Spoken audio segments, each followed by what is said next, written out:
ये है आयुष शुक्ला एंड ये है विराज सेठ एंड ये है Neel Goyal and I am sure आप इन तीनों में से किसी को नहीं जानते होंगे, लेकिन ट्रैक्शन वेबसाइट की माने तो लास्ट ईयर इन लोगों ने इतना रिवेन्यू किया है। बट द क्वेश्चन इज, ये लोग ना तो कोई फेमस सेलिब्रिटी है और ना ही कोई फेमस क्रिएटर, तो ये लोग इतना कमा कैसे रहे हैं? ये सारे लोग इन्फ्लुएंसर मार्केटर्स हैं। इन्फ्लुएंसर मार्केटिंग अभी के टाइम पे one of the easiest and most hot business है क्रिएटर इकोनॉमी के अंदर, एंड अभी भी इसके अंदर कंपटीशन इतना कम है कि आप यहाँ पे बहुत इजीली सक्सेसफुल हो सकते हो, एंड इसके लिए आपको कोई स्पेशल स्किल की भी जरूरत नहीं है। आज के वीडियो में मैं आप लोगों को यही बताने वाला हूँ कि इन्फ्लुएंसर मार्केटिंग बिजनेस है क्या, इसे कैसे स्टार्ट किया जाता है एंड कैसे इसे ग्रो कर सकते हो। ये वीडियो एक पूरा रोड मैप होने वाला है बिगिनर टू एडवांस लेवल का, जहाँ पे मैं आपको स्टेप बाय स्टेप बताऊंगा कि कब कब क्या क्या करना है। सो बिना किसी देरी के शुरू करते हैं प्योर बेसिक से। What is influencer marketing? Okay, so जिन लोगों को नहीं पता उनको इजी वे में समझा देता हूँ। इन्फ्लुएंसर मार्केटर बेसिकली एक मिडल मैन होता है जिसका काम होता है क्रिएटर एंड ब्रांड्स को मिलाना, ताकि ब्रांड्स क्रिएटर्स को स्पॉन्सरशिप दे के अपनी अवेयरनेस और सेल इंक्रीज कर सके एंड क्रिएटर ब्रांड के लिए कंटेंट बना के पैसे कमा सके। सुनने में ये नॉर्मल सी चीज लग रही है एंड आई एम श्योर आप लोग सोच रहे होंगे कि इसके लिए मिडल मैन की क्या जरूरत है। वेल, बहुत ही सिंपल सा आंसर है। क्रिएटर अपने कंटेंट क्रिएशन के प्रोसेस में इतना बिजी होता है कि उसके पास टाइम नहीं है कि वो जाके ब्रांड्स को ढूंढे, फिर उनको मनाए एंड देन उनसे पैसे लेके उनके लिए काम भी करे, एंड काम हो जाने के बाद दोबारा से सेम प्रोसीजर को रिपीट करे, एंड साथ ही इन सब के बीच में जो लीगल एग्रीमेंट्स वगैरह होते हैं उनका भी ध्यान रखे। वहीं ब्रांड्स के पास भी नॉलेज नहीं होती है कि उनको किस तरह के क्रिएटर पे स्पेंड करना चाहिए, किस क्रिएटर को कितना पे करना चाहिए एंड उनसे क्या एक्सपेक्ट किया जा सकता है, एंड इवन क्रिएटर को रीच करके उनसे नेगोशिएशन भी कैसे करे। ब्रांड्स को भी इन चीजों में प्रॉब्लम आती है क्योंकि ब्रांड्स के पास भी अपना खुद का काम है जो कि उनको कैरी आउट करना है, एंड इन्हीं प्रॉब्लम्स को सॉल्व करने के लिए चाहिए होता है मिडल मैन, जो कि है इन्फ्लुएंसर मार्केटर, जो कि क्रिएटर को ढूंढता है, उनको ब्रांड डील्स ला के देता है and negotiation and deal closing का सारा काम करता है, और साथ ही एक लॉन्ग टर्म रिलेशन भी बिल्ड करता है ब्रांड्स के साथ एंड इन्फ्लुएंसर्स के बीच, ताकि दोनों का म्यूचुअल बेनिफिट हो। और इन सब के बीच में इन्फ्लुएंसर मार्केटर अपना कमीशन लेता है। एक इन्फ्लुएंसर मार्केटर अलग अलग स्टेजेस पे अलग अलग वे में कमीशन लेता है। अगर आप एक सोलो इन्फ्लुएंसर मार्केटर हो, यानी कि जो कि अकेले काम कर रहा है, जिसकी कोई पास क्रेडिबिलिटी नहीं है और ना ही कोई ट्रैक है, तो आप कंपनी से कमीशन चार्ज नहीं कर सकते हो, आपको क्रिएटर से ही कमीशन लेना पड़ेगा। लेकिन अगर आप एक एजेंसी स्टार्ट कर लेते हो इन्फ्लुएंसर मार्केटिंग की एंड आपके पास पास क्रेडिबिलिटी भी है, तो आप डायरेक्टली ब्रांड से पूरा कैंपेन का पैसा एक बार में ले सकते हो एंड देन इन्फ्लुएंसर्स को थोड़ा थोड़ा बांट के अपना मोटा कमीशन बचा सकते हो। ये चीज B2B कैटेगरी के अंदर आ जाएगी, जो कि मैं वीडियो में आगे सिखाऊंगा, लेकिन मैं प्योर बेसिक से कवर करते हुए आगे बढ़ूंगा, यानी कि आप लोग एज अ सिंगल पर्सन कैसे ये काम कर सकते हो, मैं आपको पहले ये सिखाऊंगा। How to start. Influencer marketing start करने के लिए आपको 5 स्टेप्स को फॉलो करना पड़ेगा, जिसमें से सबसे पहला स्टेप है चूजिंग एन इंडस्ट्री। अगर आज आपको कोई फैशन इंडस्ट्री का ब्रांड मिल जाए तो आप उसकी डील टेक वाले बंदे से नहीं करवा सकते हैं, जस्ट बिकॉज वो टेक वाला क्रिएटर आपकी पहचान में है। और आप ये भी नहीं कर सकते कि जल्दी से कोई फैशन वाला क्रिएटर ले आता हूँ एंड बाद में दोबारा से टेक वाले के लिए काम कर लूंगा। अगर आप इस वे में इन्फ्लुएंसर मार्केटिंग करने की कोशिश करोगे तो आपकी हालत धोबी घाट के कुत्ते जैसी हो जाएगी, जो कि ना तो घर का बचेगा ना ही घाट का, एंड मैक्सिमम बिगनर्स यही गलती करते हैं। इस इंडस्ट्री में घुसते ही उनको इतना पैसा दिखता है कि वो किसी भी डील को छोड़ना नहीं चाहते हैं। एज अ रिजल्ट वो किसी भी इंडस्ट्री के अंदर क्रेडिबिलिटी नहीं बना पाते हैं, लॉन्ग टर्म गेम नहीं खेल पाते हैं और कुछ हजार रुपए ही कमा के गायब हो जाते हैं, जबकि एक्चुअल में ये इंडस्ट्री काफी बड़ी है। तब क्वेश्चन ये आता है कि इंडस्ट्री चूज करे कैसे। इसके लिए आपको simply 3C fit framework check करना है, जहाँ पे पहला C का मतलब है क्यूरियोसिटी, यानी कि ऐसी कौन सी इंडस्ट्री है जिसके अंदर आप जेन्युइनली इंटरेस्टेड हो, जिसके बारे में आपको ऑलरेडी थोड़ी सी नॉलेज है, यानी कि आपको पता होना चाहिए कि उस इंडस्ट्री में कौन से ब्रांड्स है, कौन से इन्फ्लुएंसर्स टॉप पे है, क्या क्या नया चलता रहता है उस इंडस्ट्री के अंदर, एवरीथिंग। अगर आप लोगों को ऑलरेडी इस चीज की नॉलेज नहीं है तो कोई प्रॉब्लम नहीं है, आपको बस एक ऐसी इंडस्ट्री ढूंढनी है जिसके बारे में ये चीजें सीखने में आप इंटरेस्टेड हो, आपका काम आसान हो जाएगा। दूसरे C का मतलब है कैपेबिलिटी। अगर इन्फ्लुएंसर मार्केटिंग में घुस रहे हो तो मैं प्रेफर करूंगा कि एक लॉन्ग टर्म विजन लेके चलो, एंड लॉन्ग टर्म में आपको एक सवाल खुद से पूछना ही पड़ेगा कि जिस इंडस्ट्री को आपने चूज किया है, यहाँ पे ब्रांड्स को या इन्फ्लुएंसर्स को आप ऐसा क्या प्रोवाइड कर सकते हो जो इनके पास नहीं है। ये इन्फॉर्मेशन हो सकती है, डाटा हो सकता है, मार्केटिंग टेक्निक्स हो सकती है या कुछ भी हो सकता है, लेकिन ये लॉन्ग टर्म गेम के लिए जरूरी है। बिगिनिंग स्टेज में ऑब्वियसली आपके पास इसका आंसर नहीं होगा, तो अभी के लिए आप इसे इग्नोर कर सकते हो, लेकिन अगर एक लॉन्ग टर्म प्लानिंग कर रहे हो तो इस बारे में जरूर सोचना। तीसरा C है कमर्शियल वैल्यू। हर इन्फ्लुएंसर मार्केटर इक्वल पैसे नहीं कमाता है, एंड इवन एक फूड इंडस्ट्री का इन्फ्लुएंसर मार्केटर जितना मर्जी ट्राई कर ले, शायद ही वो कभी किसी फाइनेंस इंडस्ट्री वाले इन्फ्लुएंसर मार्केटर को कम्पीट कर पाएगा। रीजन है इंडस्ट्री का market size and spending power, या फिर अगर मैं इजी लैंग्वेज में कह दूं तो CPM। आपकी अर्निंग सीधा सीधा प्रोपोर्शनल होगी ब्रांड्स की अर्निंग से एंड क्रिएटर्स की अर्निंग के, यानी कि क्रिएटर अगर अच्छा अमाउंट नहीं कमा पा रहे हैं तो आप भी नहीं कमा पाओगे। तो ये चीज को आपको ध्यान में रखना है। अब कौन सी इंडस्ट्री सबसे ज्यादा बेनिफिशियल है इन्फ्लुएंसर मार्केटिंग में, उनकी मैंने एक लिस्ट क्रोनोलॉजिकल ऑर्डर में बना के सीपीएम के साथ आप लोगों को शेयर कर दी है। आप वीडियो को पॉज करके इसे देख भी सकते हो। इंडस्ट्री चूज करने के प्रोसेस में मैं आप लोगों को एक और सजेशन देना चाहूंगा। आप लोग जो भी इंडस्ट्री चूज करो, एक बार उस इंडस्ट्री के top creator with in India and with in foreign को जरूर देखना, एंड ये भी देखना कि वो कितना कमा रहे हैं अपनी वीडियो से, एंड ब्रांड्स कितना पे करना चाह रही है उनको। ये चीज आपको मैनुअली करनी पड़ेगी, तभी आपको रियल इन्फॉर्मेशन मिलेगी। आपकी इंडस्ट्री एक लॉन्ग टर्म कमिटमेंट होगा, तो आई विल रियली सजेस्ट कि इस प्रोसेस में कोई भी जल्दबाजी ना करे। नाउ एक बार आप लोगों ने एक इंडस्ट्री चूज कर ली, उसके बाद आपको जाना है सेकंड स्टेप पे, जो कि है डिस्कवरिंग क्रिएटर्स। क्रिएटर्स ढूंढना सबसे आसान काम है इंडिया के अंदर, क्योंकि लिटरली इस मोमेंट पे हर दूसरा बंदा क्रिएटर ही है एंड नियरली हर एक निश ओवर सैचुरेटेड है। क्रिएटर्स ढूंढने के दो वे हैं। पहला, मैनुअल। आपने जो भी निश या इंडस्ट्री चूज करी है, आपको उस इंडस्ट्री से रिलेटेड कीवर्ड इंस्टाग्राम या यूट्यूब पे सर्च करने हैं। फॉर एग्जांपल, मान लीजिए आपकी इंडस्ट्री है फिटनेस, तो आपको बस इंस्टाग्राम पे जाना है एंड देन सर्च करना है फिटनेस कोच या फिर fitness tip, and then account वाले सेक्शन में चले जाना है, जहाँ पे हल्का सा स्क्रॉल करते ही आपको ऐसे अकाउंट दिख जाएंगे जिन पे अच्छे खासे व्यूज भी आ रहे हैं और ज्यादा ग्रो भी नहीं हुए हैं, लाइक 50,000 से लेके 500K के बीच में ही है। इस रेंज के इन्फ्लुएंसर्स आपके लिए बेस्ट है, क्योंकि इन रेंज के इन्फ्लुएंसर्स के चार्जेस मीडियम होते हैं एंड ये लोग अपनी ग्रोथ पे इतना फोकस होते हैं कि इन्फ्लुएंसर मार्केटिंग जैसी चीजों के लिए इनके पास टाइम ही नहीं होता है। एंड इसी रेंज के इन्फ्लुएंसर सबसे ज्यादा डेस्परेट भी होते हैं ब्रांड डील्स के लिए, क्योंकि इनकी अर्निंग का मेजर सोर्स ब्रांड डील्स ही होते हैं एंड इनकी ग्रोथ भी उसी चीज पे डिपेंडेंट होती है। आपको ऐसे काफी सारे पेजेस एंड क्रिएटर्स मिल जाएंगे जिनकी आपको एक एक्सेल शीट बना लेनी है with name, number of subscribers and average view per month. Manually creator ढूंढने के काफी सारे तरीके हैं। फॉर एग्जांपल, आप कीवर्ड सर्च करके टैग्स वाले सेक्शन में जा सकते हो एंड देन आपको इतने सारे क्रिएटर मिलेंगे जो कि डिजर्विंग है, अच्छे खासे व्यूज भी गेन कर रहे हैं, लेकिन लोग उनको नहीं जानते हैं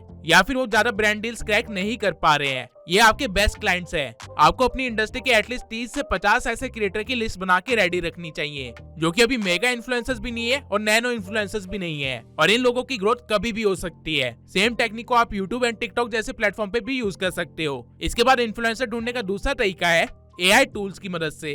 ऑनलाइन ऐसे काफी सारे वेबसाइट्स हैं जो कि इन्फ्लुएंसर्स को ढूंढने का एंड उनके मैट्रिक्स को एक अच्छे वे में रिप्रेजेंट करने का काम करती है। उन्हीं में से कुछ वेबसाइट्स हैं hype auditor, Influencity and social blade. ये तीनों ऐसी वेबसाइट्स हैं जिन पे आप location, industry, follower size, average views, ऐसे काफी सारे फिल्टर्स का यूज करके आप रियल टाइम डाटा निकाल सकते हो इन्फ्लुएंसर्स का। इवन इनमें से काफी सारे साइट्स आपको ईमेल भी निकाल के दे देती है इन्फ्लुएंसर्स का अपने प्रीमियम पैकेज के अंदर। अगर आप मास स्केल पे काम करना चाहते हो या फिर एजेंसी स्टार्ट करना चाहते हो, तो उस टाइम पे आपको इस तरह की AI टूल काफी काम आएंगे। लेकिन अगर आप पर्सनल लेवल पे इन्फ्लुएंसर मार्केटिंग करने वाले हो, तो उस केस में मैं प्रेफर करूंगा कि आप मैनुअल वे को अडेप्ट करें, क्योंकि इससे आपको इंडस्ट्री की एक बेटर अंडरस्टैंडिंग भी मिलेगी कि यहाँ पे किस तरह के इन्फ्लुएंसर्स हैं एंड किस तरह का कंटेंट ब्रांड्स को पसंद आता है। इस सब के अलावा आपको एक चेक लिस्ट भी बनानी है। आपको मेक श्योर करना है कि जिन इन्फ्लुएंसर के साथ आप काम करने वाले हो या फिर जिनको आप आउटरीच करने वाले हो, वो इन चेक पॉइंट्स को कवर करे। सबसे पहला, आपको मेक श्योर करना है कि क्रिएटर के पेज पे या चैनल पे फेक फॉलोअर्स ना हो, या आप उनके पोस्ट या वीडियो की एंगेजमेंट देख के पता लगा सकते हो। सेकंड, आपको ध्यान देना है कि वो क्रिएटर एक्टिव हो, जिसपे एटलीस्ट 100 के मंथली व्यूज हो, क्योंकि इससे कम पे मुश्किल ही है कि कोई ब्रांड आपके साथ काम करना चाहेगा। तीसरी चीज जिसका आपको ध्यान देना है कि वो क्रिएटर एक ट्रस्टवर्दी क्रिएटर हो और साथ ही पंक्चुअल भी हो, क्योंकि कई बार इन्फ्लुएंसर मार्केटर्स ऐसे केस में फंस जाते हैं जहाँ वो डील तो करवा देते हैं, लेकिन क्रिएटर इतना आलसी होता है कि वो ब्रांड को वीडियो बना के नहीं देता टाइमली। एज अ रिजल्ट बीच में इन्फ्लुएंसर मार्केटर फंस जाता है। एक बार आपके पास अच्छे क्रिएटर और इन्फ्लुएंसर्स की लिस्ट सॉर्ट आउट हो जाए, उसके बाद जाना है आपको अगले स्टेप पे, जो कि है डिस्कवरिंग ब्रांड्स। अब ब्रांड्स पता लगाने के 3 तरीके हैं। सबसे पहला, एनालाइजिंग कॉम्पिटिटर्स। अगर आपने फिटनेस को एज एन इंडस्ट्री चूज करा है, तो आपको उस इंडस्ट्री के कंटेंट को कंज्यूम करना है एंड आपको काफी सारे ऐसे रील्स या वीडियोस मिल जाएगी जिसके अंदर किसी ना किसी प्रोडक्ट को प्रमोट किया जा रहा है या डिस्प्ले किया जा रहा है। आपको उन कंपनीज के नाम नोट डाउन कर लेने हैं एंड देन चैट जीपीटी पे जाके या फिर किसी और टूल का इस्तेमाल करके उन कंपनीज के रिसेंट कॉम्पिटिटर्स को फाइंड आउट करना है एंड उनके भी नाम नोट डाउन कर लेने हैं। द रीजन इज, अगर एक कंपनी इन्फ्लुएंसर मार्केटिंग पे खर्च कर रही है, तो उसके कॉम्पिटिटर्स भी बहुत जल्दी इन्फ्लुएंसर मार्केटिंग पे खर्च करेंगे ही करेंगे, क्योंकि कोई भी पीछे नहीं रहना चाहता है। दूसरा तरीका है, आप यूट्यूब और इंस्टाग्राम पे हैशटैग स्पॉन्सर या फिर हैशटैग एड सर्च कर सकते हो। जिससे कि आपको वो सारी वीडियोस एंड रील्स मिल जाएगी जिसके अंदर कुछ ना कुछ स्पॉन्सर्ड है। दैट मींस ब्रांड ने इन्फ्लुएंसर मार्केटिंग पे खर्च किया है एंड फ्यूचर में भी करेंगे। तीसरा तरीका है कि आप अपनी इंडस्ट्री में कौन कौन Google ads and Facebook ads run कर रहा है इस चीज को भी नोटिस कर सकते हो। फॉर एग्जांपल मेरी इंडस्ट्री में सैमसंग से लेके वंडर शेयर तक सब अपने एड्स रन करते हैं and that's why YouTube video start होने से पहले आपको वो एड्स देखने को मिलते हैं। अब जो कंपनी मार्केटिंग के लिए एड्स पे खर्च कर रही है बहुत ज्यादा चांसेस है कि वो इन्फ्लुएंसर मार्केटिंग पे भी खर्च कर रही होगी। इन तीनों तरीकों का यूज करके आपको अपनी एक ब्रांड लिस्ट बना लेनी है एंड ये लिस्ट जितनी लंबी होगी उतना अच्छा। एंड ऑल्सो आपको हर मंथ इस लिस्ट को अपडेट करते रहना होगा क्योंकि आज के टाइम पे नियरली हर दूसरे दिन कोई ना कोई नया स्टार्टअप खुल रहा है एंड वो लोग फंडिंग उठा के मार्केटिंग पे बहुत ज्यादा खर्च कर रहे हैं। तो अगर आप अपडेटेड रहोगे तो आपकी इनकम बढ़ेगी। अब अगला स्टेप है रीचिंग आउट।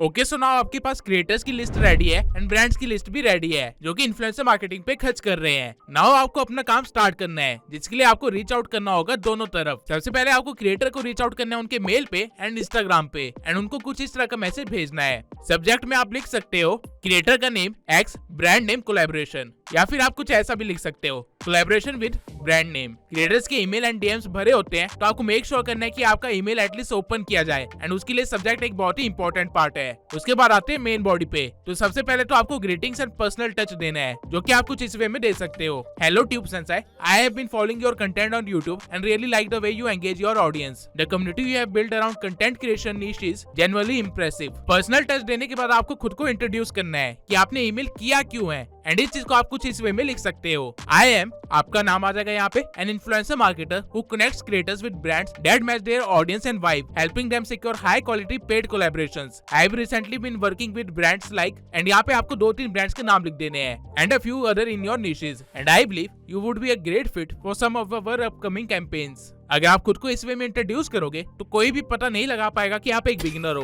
क्योंकि आपने अथॉरिटी बनाने के लिए एंड क्रिएटर को लालच देने के लिए कुछ अच्छे ब्रांड्स के नाम वहाँ पे लिखे होंगे जो कि आपने अपनी रिसर्च के टाइम ढूंढे थे। लेकिन मेक श्योर कि आपने जो ब्रांड्स के नाम वहाँ पे लिखे हैं क्रिएटर ने उनके साथ पहले कोलैब ना किया हो, वरना आपकी सारी मेहनत बेकार चली जाएगी। नाउ ये लिखने के बाद आपको कन्वर्सेशन को थोड़ा सीरियस करना है एंड थोड़ी डिटेल्स निकालनी है जो कि आप ये लिख के कर सकते हो। If you are open to it, please let me know your charges for an integrated video, dedicated video and Instagram reels also, so that I can share the relevant campaign details accordingly. Now ये लिखने से दो चीजें होगी, एक तो आपको creator के रेट्स पता चल जाएंगे एंड दूसरा अगर क्रिएटर इंटरेस्टेड नहीं होगा तो आपको ईमेल को इग्नोर कर देगा जिससे कि फ्यूचर में आपका ही टाइम बचेगा। नाउ फाइनली आपको ईमेल को क्लोज करना है एक प्रोफेशनल वे में, कुछ ऐसा लिख के looking forward to collaborating and creating something exciting together, best regards your name. And फिर आप चाहो तो अपना व्हाट्सएप नंबर, ईमेल या फिर वेबसाइट या लिंक्डइन कुछ भी दे सकते हो। यहाँ पे ये एक परफेक्ट वे है किसी भी क्रिएटर को रीच आउट करने का जहाँ पे आपने पहले ट्रस्ट बिल्ड किया, फिर अथॉरिटी बिल्ड करी एंड देन क्रिएटर को एक सीटीए भी दे दिया काम करने के लिए। ना आपको ऐसे ईमेल 10 अलग अलग क्रिएटर्स को भेजने हैं डेली, या कह लो तब तक जब तक आपको 5 क्रिएटर की तरफ से रिस्पॉन्स ना आ जाए। अगर आपको 5 क्रिएटर्स की तरफ से रिस्पॉन्स आ गया है तो मैं प्रेफर करूंगा कि उस मोमेंट पे रुक जाना क्योंकि स्टार्टिंग में आप ज्यादा क्रिएटर्स को मैनेज नहीं कर पाओगे, आपको मुश्किल होगी। नाउ इस ईमेल के बाद होगा ये कि क्रिएटर आपको रिप्लाई बैक करेगा एंड अपने कुछ रेट्स बताएगा वीडियो के, जिसके बाद आपको कन्वर्सेशन को कंटिन्यू करना है ये बोल के हे, देन उसके बाद क्रिएटर का name, Thanks for getting back to me and sharing your rates. Really appreciate that. I will review them and discuss with the brands. Once I have confirmed the brief and deliverables, I will share all the details including the brand concept and timelines so we can take this forward smoothly. Looking forward to collaborating on something impactful soon. Best your name. इस reply के बाद creator sure हो जाएगा कि आप उसके लिए brand deal लाने वाले हो एंड अब वो आपका वेट करेगा। अब इस मोमेंट के बाद आपको ब्रांड को रीच आउट करना है, लेकिन उससे बड़ी प्रॉब्लम ये है कि ब्रांड को रीच आउट करना कहाँ पे है। तो जब आप अपने ब्रांड्स की लिस्ट बना रहे थे उस मोमेंट पे आपको एक और कॉलम भी बनाना है जहाँ पे आपको उस ब्रांड के सपोर्ट ईमेल एंड साथ ही मार्केटिंग टीम के ईमेल्स को भी लिखना है। ये ईमेल्स आपको लिंक्डइन पे ही मिल जाएंगे। आपको लिंक्डइन पे जाके सबसे पहले तो ब्रांड के नेम को सर्च करना है, जिसके बाद आपको कंपनी वाले फिल्टर को ऑन कर देना है एंड ऐसा करते ही आपको ब्रांड्स के ऑफिशियल लिंक्डइन अकाउंट्स मिल जाएंगे, जिसपे अगर आप जाओगे तो वहाँ पे एक सेक्शन होगा पीपल का, आपको उस पे जाना है एंड देन आपको उस कंपनी के अंदर वर्क कर रहे सभी इंपॉर्टेंट मेंबर्स दिख जाएंगे। आपको उनमें से मार्केटिंग हेड या फिर इन्फ्लुएंसर मार्केटिंग हेड या फिर किसी भी ऐसे बंदे को ढूंढना है जो मार्केटिंग डिपार्टमेंट में है एंड देन उनके ईमेल को एक्सट्रैक्ट करना है। ईमेल आप किसी भी एक्सटेंशन का यूज करके निकाल सकते हो जैसे कि scrap.io। ऐसे आपके पास डायरेक्ट कॉन्टेक्ट होगा ब्रांड की मार्केटिंग टीम का। नाउ ईमेल आपके पास रेडी है तो मैसेज भी तैयार कर ही लेते हैं।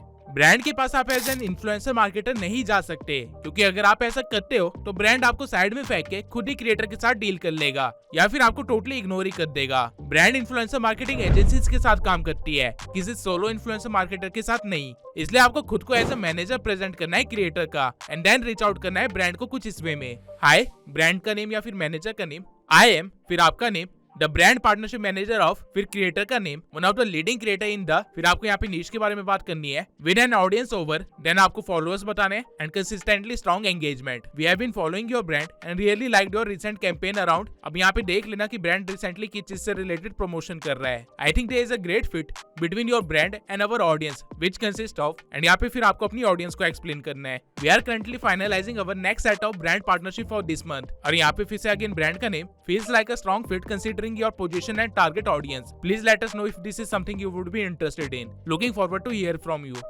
Best, your name. अगर आप ब्रांड को ऐसा मैसेज भेजोगे तो आप खुद को टीम के एक मेंबर की तरह प्रेजेंट करोगे, ना कि किसी मिडल मैन की तरह। एंड ब्रांड को भी लगेगा कि आप लोग एक्चुअल में अवेयर हो उनके इंटरेस्ट के साथ एंड डिजायर्ड गोल के साथ। एंड इस टेम्पलेट से आपके रिप्लाई के चांसेस काफी ज्यादा बढ़ जाएंगे। आपको ऐसे ईमेल कस्टमाइज करके daily certain number of brands को भेजना है। अगर आप एक ही बार में बहुत सारे ईमेल्स करोगे तो आपके ईमेल स्पैम में जाने लगेंगे एंड ब्रांड्स तक नहीं पहुंचेंगे। इसलिए प्रेफरेबल है कि आप डेली 10 ब्रांड्स को ही ईमेल सेंड करना। नाउ रीच आउट करने के बाद आएगा अगला स्टेज, जो कि है नेगोशिएशन। ओके, सो आपके प्रीवियस ईमेल के बाद ब्रांड आपको रिप्लाई देगा एंड आपसे आपके रेट पूछेगा। आपको वही रेट देने हैं जो कि क्रिएटर ने आपको दिए थे। आपको अपना मार्जिन यहाँ पे ऐड नहीं करना है, रीजन मैं आगे बताऊंगा। इसके बाद ब्रांड में भी क्रिएटर के स्टैट्स मांगेगा। आप क्रिएटर से वो चीज मांग के ब्रांड को सेंड कर देना एंड देन एक फाइनल प्राइस डिस्कस होने के बाद ब्रांड आपको अपने कैंपेन के ब्रीफ सेंड करेगा एंड साथ ही कॉन्ट्रैक्ट भी सेंड करेगा, जिसमें प्राइसिंग एंड बाकी सारी चीजें लिखी होती है। ये चीज आपको क्रिएटर को सेंड करनी है एंड देन क्रिएटर कंटेंट बनाना स्टार्ट करेगा। नाउ अगर आप किसी ट्रस्टेड ब्रांड के साथ काम कर रहे होंगे तो इस मोमेंट तक आपको ब्रांड हाफ पेमेंट भेज चुका होगा, जिसके लिए वो इनवॉइस एंड बैंकिंग डिटेल्स भी मांगेगा। आपको क्रिएटर से लेके वो चीजें फॉरवर्ड कर देनी है एंड देन वीडियो पब्लिश होने के बाद पूरी पेमेंट भेज दी जाएगी क्रिएटर को। आई नो आप लोग सोच होंगे कि इस सब में मेरा क्या फायदा, मैंने कहाँ पे कमाया। वेल, आपने नहीं कमाया एंड यही वो चीज है जो मैं आप लोगों को सिखाना चाहता हूँ। इन्फ्लुएंसर मार्केटिंग एक ऐसा बिजनेस है जो कि ट्रस्ट के बेसिस पे चलता है। अगर क्रिएटर का आप पे ट्रस्ट नहीं है तो आप कभी भी लॉन्ग टर्म गेम नहीं खेल पाओगे। इसलिए क्रिएटर के ट्रस्ट को जीतने के लिए प्रेफरेबल है कि आप एक ब्रांड डील उसे बिना कमीशन लिए ही दिला दो, जिससे कि उसे रियलाइज हो जाएगा कि ये बंदा काम का भी है और ट्रस्टवर्दी भी है, क्योंकि इसने अपनी सारी चीजें ट्रांसपेरेंट रखी है। नाउ यहाँ से आपकी असली गेम स्टार्ट होगी। जब क्रिएटर को एक ब्रांड डील मिल चुकी होगी तो आप उसके साथ दोस्ती कर सकते हो एंड वो भी इंटरेस्टेड होगा इस चीज में एंड देन आपको अपनी सर्विसेज को पिच करना है। आपको क्रिएटर को ये रियलाइज करवाना है कि आपके पास ऐसे और भी बहुत सारे ब्रांड्स हैं जो कि इनसे ज्यादा पे करने के लिए तैयार है, लेकिन अगर आप उस क्रिएटर के लिए ब्रांड्स लाओगे तो आप कमीशन लोगे, जो कि 10 से लेके 30% के बीच में कुछ भी हो सकता है। ये स्टैंडर्ड मार्केट प्राइस है। सिंस क्रिएटर को पता होगा कि सारा काम ट्रांसपेरेंट रहने वाला है एंड आप उसके पैसे लेके नहीं भागने वाले हो, तो वो मान जाएगा। नाउ फाइनली आप एक ऐसे इन्फ्लुएंसर मार्केटर होंगे जिसके पास एक क्रिएटर होगा एंड आप सिर्फ उस क्रिएटर से काफी ज्यादा कमीशन कमा लोगे। जब आप उस क्रिएटर को 3-4 ब्रांड डील्स करवा दो, देन आप उससे उसके दोस्तों का कॉन्ट्रैक्ट भी मांग सकते हो एंड उनको भी ऑन बोर्ड कर सकते हो। अगर आप सिर्फ एक ही ब्रांड की डील 5 अलग अलग क्रिएटर से भी करवाते हो तो आपकी अर्निंग 5 टाइम्स इंक्रीज हो जाएगी and in this way you will start growing. ये सारा काम trust and way of communication पे ही डिपेंडेंट है एंड ये चीजें आपको खुद ही देखनी पड़ेगी, ये मैं आपको सिखा नहीं सकता। नाउ ये था एक normal procedure influencer marketing start करने का एंड अर्निंग स्टार्ट करने का, लेकिन अगर मैं सच कहूँ तो आप इस वे में इन्फ्लुएंसर मार्केटिंग करके महीने के कुछ ज्यादा अमाउंट नहीं कमा पाओगे अंटिल आप बहुत ही बड़े क्रिएटर्स के साथ काम करना ना स्टार्ट कर दो। तो क्वेश्चन आता है कि ये बड़े बड़े इन्फ्लुएंसर मार्केटर्स करोड़ों में कैसे कमाते हैं। इसका जवाब है एजेंसी से, और एजेंसी कैसे स्टार्ट करे वो भी मैं आपको बता देता हूँ। Starting IMA। अगर आप इन्फ्लुएंसर मार्केटिंग में घुसे हो तो आज नहीं तो कल आपको एक एजेंसी स्टार्ट करनी ही पड़ेगी। द रीजन इज कि आप सिर्फ एक ही ब्रांड को 10 अलग अलग क्रिएटर के लिए 10 अलग अलग मेल्स भेज के सिर्फ टाइम वेस्ट करोगे एंड ज्यादा कमीशन भी नहीं बना पाओगे। वहीं एक इन्फ्लुएंसर मार्केटिंग एजेंसी बजाय वन टाइम कोलैबोरेशन के पीछे भागने के या फिर क्रिएटर्स पे डिपेंडेंट होने के, वो सीधा ब्रांड से डील करती है। इन्फ्लुएंसर मार्केटिंग एजेंसी टेक्निकली एक B2B बिजनेस में कन्वर्ट हो जाता है, जहाँ पे आप ब्रांड्स को उनके लिए जो बेस्ट है वो ला के देते हो। पर्सनल लेवल पे आपको पहले क्रिएटर का फायदा देखना पड़ता था, क्योंकि क्रिएटर का फायदा होता तभी आप कमा पाते, लेकिन एजेंसी लेवल पे आपको ब्रांड का फायदा देखना है, तभी आप यहाँ पे लॉन्ग टर्म गेम खेल पाओगे।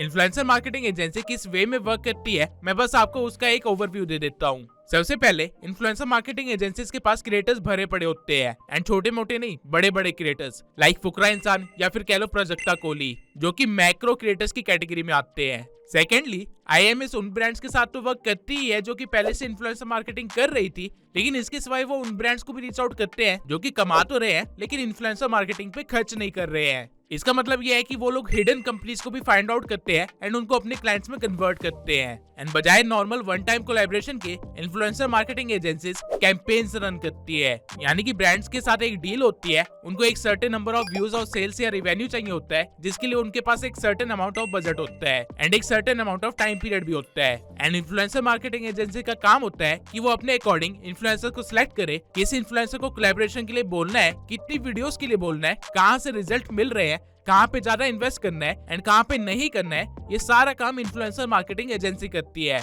टेक्निकली वन टाइम डील की जगह ये लोग एक लॉन्ग टर्म गेम खेलते हैं जो कि 6 महीने से 8 महीने तक चलती है एंड इसके लिए बजट भी अच्छा खासा मिलता है। लाइक मैं यहाँ लिटरली में करोड़ों की बात कर रहा हूँ, जिसमें से एजेंसी अपना मार्जिन साइड करती है एंड बचे हुए पैसों को इन्फ्लुएंसर्स के बीच में बांट देती है। This is how agency works. And agency start करने से पहले इस फील्ड की नॉलेज होना बहुत ही जरूरी है, क्योंकि एजेंसी स्टार्ट करने के बाद आप व्यूज, एंगेजमेंट, डेमोग्राफिक जैसे मैट्रिक्स को स्टडी नहीं करोगे, बल्कि आपको रिवेन्यू, बजटिंग, सेल्स ऐसे मैट्रिक्स के बारे में बात करनी पड़ेगी। एंड साथ ही आपको लीगल कॉन्ट्रैक्ट्स वगैरह का भी ध्यान रखना पड़ेगा, जो कि ब्रांड्स की साइड से भी होगा और इन्फ्लुएंसर के साइड से भी। लेकिन ये सब मैनेजेबल है, उतना हार्ड नहीं है। इन्फ्लुएंसर मार्केटिंग एजेंसी खुद में एक बहुत ही बड़ी गेम है, जिसके ऊपर अगर आपको वीडियो चाहिए तो कमेंट सेक्शन में एजेंसी लिख दीजिए। अगर मुझे 5000 ऐसे कमेंट्स आते हैं तो मैं इसके ऊपर वीडियो जरूर बनाऊंगा। नाउ ये थी वो सारी इन्फॉर्मेशन जो आपको पता होनी चाहिए इन्फ्लुएंसर मार्केटिंग स्टार्ट करने से पहले। अगर आप एक पर्सनल लेवल पे सिर्फ 5 ही क्रिएटर्स के साथ भी 1 साल भी काम कर लेते हो तो आप अच्छा खासा कमाना स्टार्ट कर दोगे। लेकिन अगर आप लोगों को ये बिजनेस मॉडल पसंद नहीं आया है और आप कोई और साइड हसल देखना चाहते हो तो आप लोग मेरी इस वाली वीडियो को देख सकते हो। इसके अंदर मैंने 20 इनकम स्ट्रीम्स को शेयर करा है, जो कि अभी के टाइम पे सबसे रेलिवेंट भी है और काम की भी है। मिलते हैं अगली वीडियो में।